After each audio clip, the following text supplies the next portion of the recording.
This is a piece of spruce. I get my braces, bars, fan braces, all the internal reinforcements from here. Now I'll tell you a bit about this wood, and it's the same as a guitar top, except that the guitar top is wide and thin. Okay, so you can see those lines I've drawn in pencil, and those are copying some of the tree rings so that you can see them better. There's a series of rings, and you can hardly see that they're curved if you look closely at them, but that just means that this piece is from a big tree.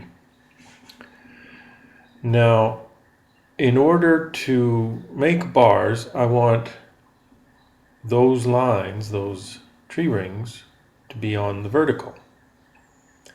So in order to do that, I will split this piece of wood horizontally across those rings.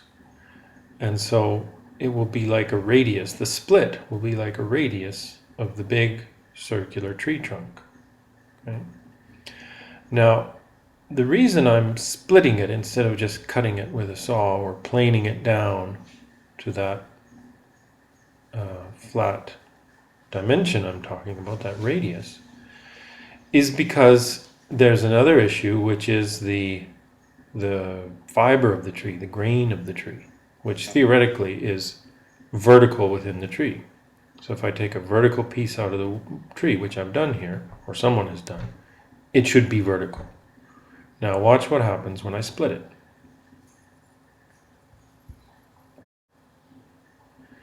Now I've used a hatchet in this case, and I've split this piece of wood along a line which would be a radius, again, of the circular tree trunk.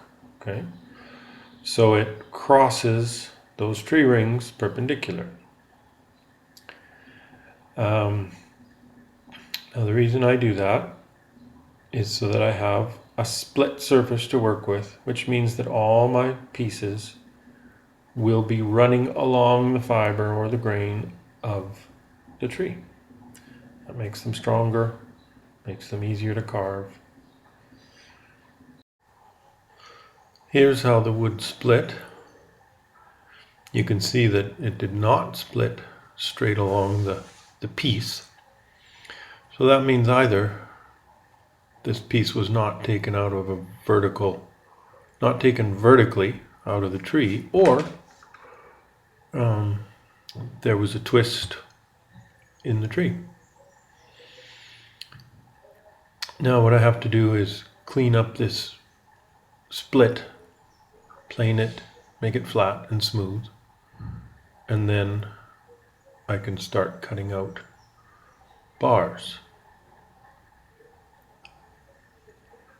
You can see now that the lines, the tree rings, if I place the wood this way, are vertical. So now I just cut down parallel to those lines, and I have my bars. And they're strong.